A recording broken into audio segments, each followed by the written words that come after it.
की बड़ी खबर के साथ। इस वक्त की बड़ी खबर पीएम नरेंद्र मोदी के दौरे से जुड़ी है, जहां पीएम के दौरे के बाद मुख्य सचिव ने जारी किया पत्र। पीएम के सुझावों पर अमल करने के दिए निर्देश। राधा रतूड़ी ने 13 बिंदु पर अधिकारियों से मांगी रिपोर्ट। मुखबा से पीएम पर्यटक को बढ़ावा देने के सुझावों पर अमल के लिए कार्य योजना पर रिपोर्ट देने के निर्देश दिए गए हैं। बड़ी खबर आपको बताई जा रही है, बीते दिन प्रधानमंत्री नरेंद्र मोदी का उत्तराखंड दौरा था, जिस पर उन्होंने कई सुझाव दिए, जिसके बाद अब पीएम के सुझावों पर अमल करने के निर्देश दिए गए हैं। राधा रतूड़ी ने 13 बिंदु पर अधिकारियों से रिपोर्ट मांगी है। 13 बिंदुओं पर अधिकारियों से रिपोर्ट मांगी गई है। मुखबा से पीएम ने पर्यटन को बढ़ावा देने के कई सारे सुझाव दिए थे। अब सुझावों पर अमल के लिए कार्य योजना पर रिपोर्ट देने के निर्देश दिए गए हैं। ये बड़ी खबर आपको बताई जा रही है, जहां अधिकारियों से रिपोर्ट मांगी गई है। जिन सुझावों पर पीएम नरेंद्र मोदी ने बात की थी, उन पर अब मुख्य सचिव ने पत्र जारी किया है और पीएम के सुझावों पर अमल करने के निर्देश दिए हैं। राधा रतूड़ी ने 13 बिंदुओं पर अधिकारियों से रिपोर्ट मांगी है। मुखबा से पीएम ने पर्यटक को बढ़ावा देने के लिए सुझाव दिए थे। सुझावों पर अमल के लिए कार्य योजना पर रिपोर्ट देने के निर्देश दिए गए हैं। ये बड़ी खबर आपको बता रहे हैं, जहां मुखबा से पीएम नरेंद्र मोदी ने पर्यटन को बढ़ावा देने के लिए कई सारे सुझाव दिए थे। जिन सुझावों पर अमल के लिए कार्य योजना तैयार करने की अब चर्चा चल रही है। पीएम के दौरे के बाद मुख्य सचिव ने पत्र जारी किया है, जिसके बाद अधिकारियों को निर्देश दिए हैं। पीएम के सुझावों पर अमल करने के ये निर्देश जारी किए गए हैं। बड़ी खबर आपको बताई जा रही है, राधा रतूड़ी ने 13 बिंदुओं पर अधिकारियों से रिपोर्ट मांगी है। मुखबा से पीएम ने पर्यटन को बढ़ावा देने के सुझाव दिए थे।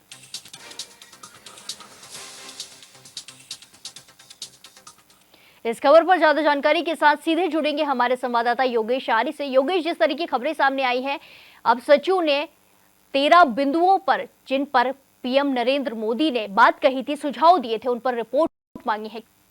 देखिए, बिल्कुल प्रिया, जिस तरह देखा जाए कि कल जो है पीएम मोदी जो है मुखबा आए थे और मुखबा में जहाँ उन्होंने पहले गंगा माँ की पूजा अर्चना की, तो उसके बाद साथ ही वहाँ हरसिल में किया जनसभा को संबोधित किया और वहाँ पर जो लोग हैं उनको संबोधित करते हुए उन्होंने वहाँ के पर्यटक को बढ़ावा देने के लिए कई ऐसे सुझाव दिए थे, जिनको जो है अमल करने के लिए अब मुख्य सचिव राधा रतूड़ी ने जो है साफ तौर पर निर्देश दे दिए हैं। 13 बिंदुओं को लेकर रिपोर्ट मांगी है। उन्होंने कहा है कि इन 13 बिंदुओं पर काम करिए और धरातल पर जो रिपोर्ट है उसको दीजिए।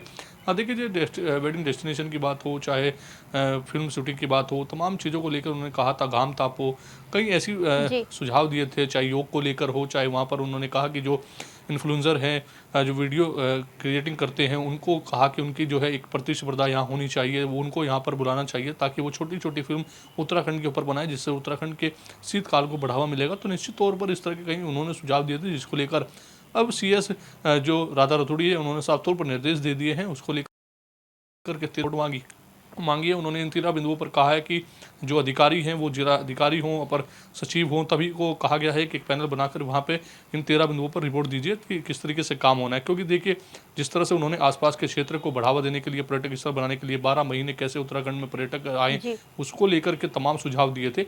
तो उन पर अब अमल करने के लिए जिस तरह से निर्देश दिए गए हैं, तो निश्चित तौर पर अब जो जिलाधिकारी हैं, अपर सचिव हैं, वो इस पर जो है एक रिपोर्ट तैयार करेंगे और वो मुख्य सचिव को सौंपेंगे, जिसके बाद मुख्य सचिव उन पर फैसला लेते हुए नजर आएंगे। देखिए, कितनी अगर आप देखा तो कल पीएम वहाँ पर जब पहुँचे तो उन्होंने कहा कि वो साधु संतों से भी आग्रह करेंगे। साथ ही साथ उन्होंने कहा कि जो यहाँ पर योग को लेकर के वो योगाचार्यों से बात करेंगे कि ताकि जो विंटर के समय पर जो है यहाँ पर योग को लेकर के बढ़ावा मिले। साथ ही उन्होंने कहा कि क्रिएटर, जो वीडियो क्रिएटर हैं, जो लगातार अच्छी वीडियो बनाते हैं, अच्छी इन्फ्लुएंसर हैं, वो कई ऐसे मुद्दों पर जो है वीडियो बनाते हैं, तो उनकी प्रतिस्पर्धा यहाँ होनी चाहिए ताकि वो यहाँ एक वीडियो बनाए। तो उन जो अच्छी बेहतरीन वीडियो बनाएंगे, जो अच्छी क्रिएटिविटी के साथ यहाँ पर जो है उत्तराखंड की प्रदर्शनी करेंगे, उसको कहीं ना कहीं उसमें फिर एक अच्छा उपहार देने की बात उन्होंने कही। और उन्होंने साफ तौर पर सीएम को निर्देश दिए कि इसके लिए हम क्या कर सकते हैं। साथ ही उन्होंने घाम तापों का एक कहा कि घाम ताप की, यानी कि जिस तरह से देखा जाए कि जो मैदानी इलाके के लोग होते हैं, जब ठंड की समय होता है, उस दौरान वहाँ पर काफ़ी ठंड होती है, कोहरा देखने को मिलता है। तो निश्चित तौर पर लोगों को लगता है कि अगर यहाँ पर इतनी ठंड है तो पहाड़ी क्षेत्र में काफ़ी ठंड रही होगी, तो इसलिए वहाँ की तरफ लोग नहीं जाते हैं, लेकिन उन्होंने कहा कि यहाँ पर धूप चटकदार धूप खिली रहती है, भले ही मैदानी इलाकों में कोहरा रहता हो, वहाँ ठंड रहती हो, लेकिन यहाँ चटकदार धूप रहती है। इसलिए आप आइए, शीतकालीन के दौरान यहाँ पर प्रवास भी करिए, यहाँ पर चार धाम यात्रा भी करिए, घाम भी तापिए। तो एक ऐसे संदेश उन्होंने देने की कोशिश की जिससे जो पर्यटक है उनको बढ़ावा मिले, और ताकि चार धाम यात्रा में श्रद्धालुओं की संख्या में इजाफा हो और जो है इसका सीधा सीधा लाभ उत्तराखंड सरकार को। तो निश्चित तौर पर कल का जो दौरा था वो बेहद अहम था, जिसको लेकर उन्होंने जो निर्देश दिया उन पर 13 बिंदुओं पर भी रिपोर्ट मांगी जा रही है। अब देखना के बाद मुख्य सचिव किस तरह की फैसला लेती नजर आएंगी। जी योगेश, जिस तरीके से 13 बिंदुओं पर रिपोर्ट तो मांगी गई है और प्रधानमंत्री का जो दौरा था उसमें भी पर्यटन को बढ़ावा देने को लेकर जोर दिया गया, लेकिन ऐसे में हम देखते हैं कि जैसे ही ठंड शुरू होती है या गर्मियां शुरू होती हैं या फिर बर्फबारी होती है तो कई सारे राज्यों के जो पर्यटक हैं यहाँ आते हैं और कई सारी समस्याओं का सामना करना पड़ता है। जाम की स्थिति देखने को मिलती है, कई सारे दिक्कतें देखने को मिलती हैं। तो ऐसे में इन पर भी काम किया जाना चाहिए। इसको लेकर क्या कुछ निर्देश दिए गए हैं?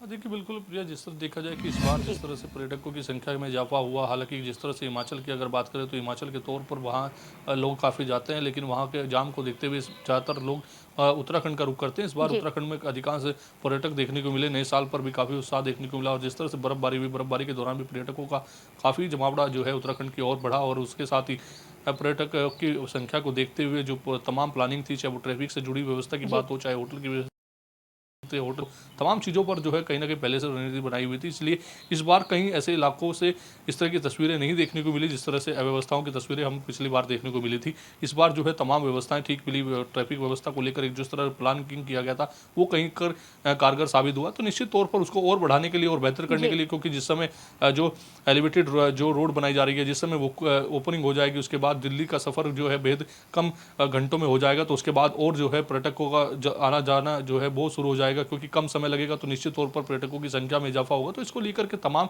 जो तैयारियां हुई हैं वो अब धीरे धीरे की जा रही है। जिस तरह से एलिवेटेड शहर के अंदर से रोड बनाने की प्लानिंग की जा रही है, साथ ही साथ जो है जो मसूरी में जाने वाला एलिवेटेड रोड है, जो हाईवे है, उसको चलाने की बात की जा रही है। उसके कार्य को पूरा करने की प्रगति के तौर पर जो है निर्देश दिए गए हैं। तो निश्चित तौर पर आने वाले कल में पर्यटकों की संख्या में इजाफा होगा, तो उसको लेकर के पहले ही बेहतर व्यवस्थाएं कैसे की जाए उसके लिए भी साफ तौर पर निर्देश दिए गए हैं। और इन 13 बिंदुओं में कई अहम बिंदु हैं, चाहे वो ट्रैफिक व्यवस्था की बात हो, पर्यटकों की बात हो, वहाँ पर रहने की व्यवस्था की बात हो, साथ ही साथ वहाँ पर पर्यटकों को कोई परेशानी ना हो उसकी व्यवस्था की बात हो। तो तमाम 13 बिंदुओं पर इसको लेकर रिपोर्ट मांगी गई है, और उस पर रिपोर्ट आने के बाद फैसला लिया जाएगा। क्योंकि जिस तरह से पीएम ने कल बढ़ावा देने की बात की है, तो निश्चित तौर पर अगर देखें, इससे पहले जब पीएम मोदी केदारनाथ आए थे तो केदारनाथ को चार धाम यात्रा को बढ़ावा मिला था, वहाँ पर काफ़ी श्रद्धालुओं की भीड़ हमने देखी थी, काफ़ी संख्या में लोग वहाँ पर पहुँचे थे। तो जहाँ जहाँ पीएम मोदी जाते हैं, आह्वान करते हैं, तो वहाँ पर लोगों का जाना शुरू हो जाता है, श्रद्धालु वहाँ पर काफ़ी उनको फॉलो करते हुए पहुँचते हैं। तो निश्चित तौर पर शीतकालीन यात्रा को बढ़ावा देने के लिए वो कल यहाँ पर आए, तो निश्चित तौर पर आने वाले समय में जो है बिल्कुल माना जा रहा है कि